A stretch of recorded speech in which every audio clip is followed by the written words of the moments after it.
হাসিনার phone call ফাঁসের নাটক দি এক্সিকিউটিভ টাইমস 2.0 থেকে আপনাদের সবাইকে অনেক শুভেচ্ছা। ভেবেছিলাম আজকে একটা অন্য বিষয়ে কথা বলবো, কিন্তু বিভিন্ন চ্যানেলে এমনকি সামাজিক মাধ্যমে দেখছি একটা খবর এবং সে খবরের সত্যতা সম্পর্কে একটা ফোন কল সেটা ঘুরে বেড়াচ্ছে। সেই ফোন কলটি হাসিনার সঙ্গে তার এক অনুগত কর্মীর মধ্যে। ভদ্রলোক মনে হলো, তার কথাতে মনে হচ্ছিল তিনি একজন আমেরিকা প্রবাসী এবং তিনি প্রায় মানে কাঁদছেন এবং আপা, আপা করছেন। তার আনুগত্যের কোনো কমতি নেই। কিন্তু আমরা যদি দেখি শেখ হাসিনার প্রতিক্রিয়া, তাহলে একটু অবাক হব। কারণ সেখানে উনি আগে যে সমস্ত এই সমস্ত কথা বলার প্রেক্ষিতে যেরকম প্রতিক্রিয়া দেখাতেন তা দেখাননি। অনেকটা নির্বিকার। আম তাতে মনে হয়েছে যেন এটা একটা স্ক্রিপ্ট, এটা উনি পাঠ করে যাচ্ছেন। আচ্ছা, তার আগে আমি আসি যে এটা এখানে কি মেসেজটা দেওয়ার উনি চেষ্টা করেছেন। প্রথম যেটা মনে হচ্ছে সেটি হলো যে ডক্টর ইউনূস একজন খারাপ লোক, দুর্নীতিগ্রস্ত মানুষ।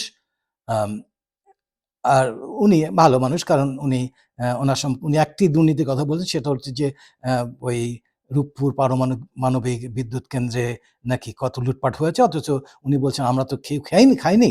এই টাকাটা রাশা বলেছে যে না, এখানে কোনো রকম অনিয়ম হয়নি। যাই হোক, এরপরে যেটা তিনি বলতে চেয়েছেন সেটা হচ্ছে যে মিডিয়া সব মিথ্যা কথা বলে। বাংলাদেশের মিডিয়া এখন সবাই মিথ্যা কথা বলে, সত্য কথা কেউ বলে না। ৩ নম্বরটা সেটা হলো যে এখানে আম যারা আওয়ামী লীগের লোক যারা আটক হয়েছে তারা আইনি সহায়তা পাচ্ছেন না, কারণ আইনজীবীরা আ যেতে পারছেন না কোর্ট আদালতে। এবং ৪ নম্বরটা হচ্ছে আমাদের বর্তমানে আর্থিক অবস্থা এতই খারাপ হয়েছে এই সরকার আসার পরে যে আ অনেক মানুষ দারিদ্র্য সীমার নিচে চলে গেছে। খুব দুর্ভোগ হচ্ছে। আমি ৪ নম্বর দিয়ে শুরু করি। এই পয়েন্টটা দেওয়ার কারণ হচ্ছে সাধারণ মানুষের কাছে বলা যে, "দেখো, আমার সময় তো তোমরা কষ্ট করোনি, এখন তো কষ্ট করছো বেশি।" তার সময় তো কষ্ট করেছে মানুষ। একটু হয়তো বেড়েছে, ২-১ টা জিনিসের দাম হয়তো বেড়েছে। উনি একটা কম্পেয়ার করার চেষ্টা করছেন। দেখো, আমার সময় মানে এত খারাপ ছিল না, এখন খারাপ হয়েছে বেশি। এটা ধোপে টিকবে না, মানুষ খাবে না। কারণ মানুষ জানে যে কদিন আগেই একটা বিপ্লব ঘটে গেল এবং ঠিক এটা আলাউদ্দিনের চেরাগ না যে মুহূর্তের মধ্যে সবকিছু ওলটপালট হয়ে জীবনটা সুন্দর হয়ে যাবে। এটা সময় নেবে এবং সাধারণ মানুষ এই সময় দেওয়ার জন্য রাজি। আমরা সবাই জানি, আমরা পালস বুঝি।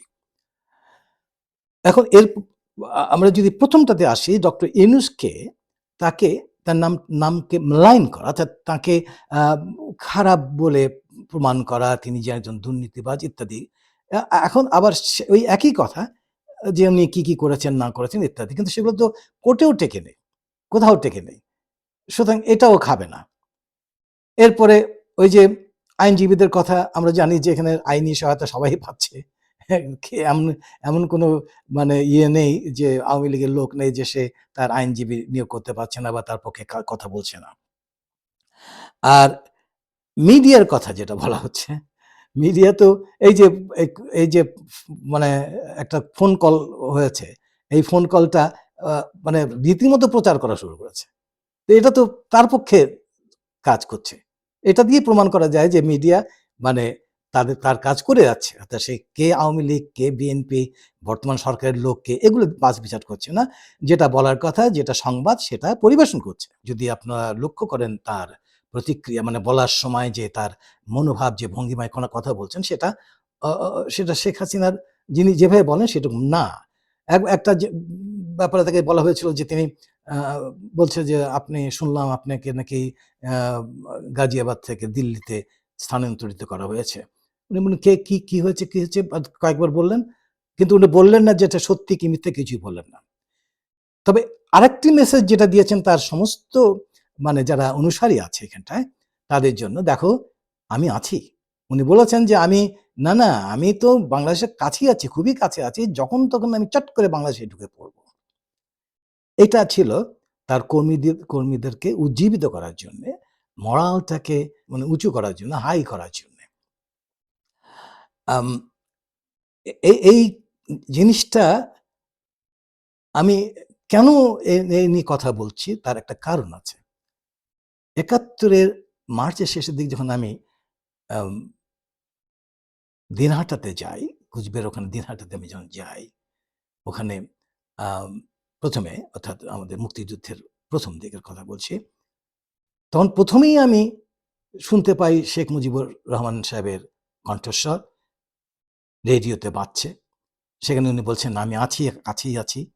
আ তোমরা কাজ করে যাও। আমি তোমাদেরকে নির্দেশনা দিচ্ছি, দেব। আরো লাগলে আমি সবই দেব। সুতরাং আমি আছি।" আমরা আ আমি আমি আমি শু আমি এমনভাবে কথা বলছেন, কথাগুলো কণ্ঠটা একদম শেখ মুজিবুর রহমান সাহেবের কণ্ঠস্বরের মতো। আমাদের মাথার মধ্যে এইটুকু হয়নি যে, না এটা মিথ্যা কথা বা এটা উনি না। আমরা মনে করছি হ্যাঁ, উনি আছেন। এবং আমরা কিছুটা উজ্জীবিত হয়েছিলাম উনার কথা শুনে যে ভাষণ শুনে। কিন্তু আসলে ওটা শেখ মুজিবুর রহমান সাহেব না। উনাকে ততদিনে পাকিস্তানে নিয়ে যাওয়া হয়েছে, মানে জেলে বন্দী করা হয়েছে। কতদিন আগের কথা। এখন তো এআই আছে, আর্টিফিশিয়াল ইন্টেলিজেন্স, এখানে অনেক কিছু করা যায়। মাঝে মধ্যে ভাবি কি করে তার গলা নকল করে আমাদের কাছে ওইখানে প্রচার করেছে ওখানটায়। ভারতীয় আমরা যারা মুক্তিযুদ্ধের জন্য প্রস্তুতি নিচ্ছিলাম তাদের কাছে এটা প্রচার করা হয়েছে।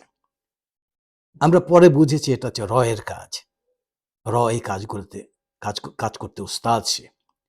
ঠিক একই কাজ এখন করছে।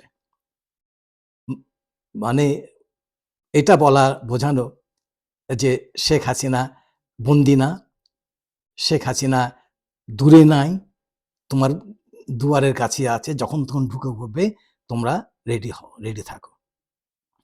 এই ডিসইনফরমেশন, এই গুজব, এই মিথ্যা, এই সমস্ত প্রচার করতে খুব ওস্তাদ। এবং এই এর শিষ্য ছিল শেখ হাসিনার সময় যে এখানে আ মিডিয়া যারা কাজ করতেন তাদের অনেকেই তারা এই গুজবগুলো প্রচার করতেন। অত বেশি পাকা না। আ কিন্তু আমরা জানি খুব ওস্তাদ। এমনভাবে এটা বলে যে সাধারণ মানুষ কিন্তু এটাকে অবিশ্বাস করতে পারে না। অনেকে বলবেন যে এটা তো শেখ হাসিনার গলা। আমি বলছি না যে এদের গলাটাকে ঐরকম ভেঙে করা হয়েছে, আর্টিফিশিয়াল ইন্টেলিজেন্স দিয়ে করা হয়েছে, হতেও পারে।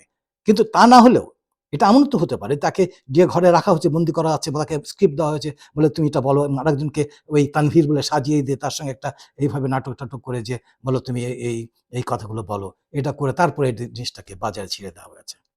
আমি আমার যে কারণে এই ভিডিওটা করা সেটি হলো, আমি সবাইকে বলতে চাই, আমি যে আমার অভিজ্ঞতাটা শেয়ার করলাম যে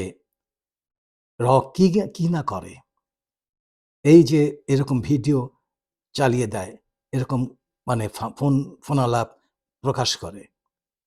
একটা জিনিস আমি একটু বলে রাখি, এই ফোন আলাপটা কেমন করে প্রকাশ পেল? এটা যদি উনি আমেরিকাতে থাকেন, ওখানে তো আমাদের এখানে সেরকম আ নেই যে যন্ত্রপাতি নেই যে আমরা একদম উপর থেকে গিয়ে সেই আমেরিকার কথাগুলোকে নিয়ে আমরা এখানে ফাঁস করে দেব। এটা তো আমাদের মধ্যে কেউ করেনি। ফাঁস করা হয়েছে। এবং এটা এর এবং সেখানকার সিকিউরিটির আন্ডারে এই ভদ্রমহিলা অর্থাৎ শেখ হাসিনা আছে।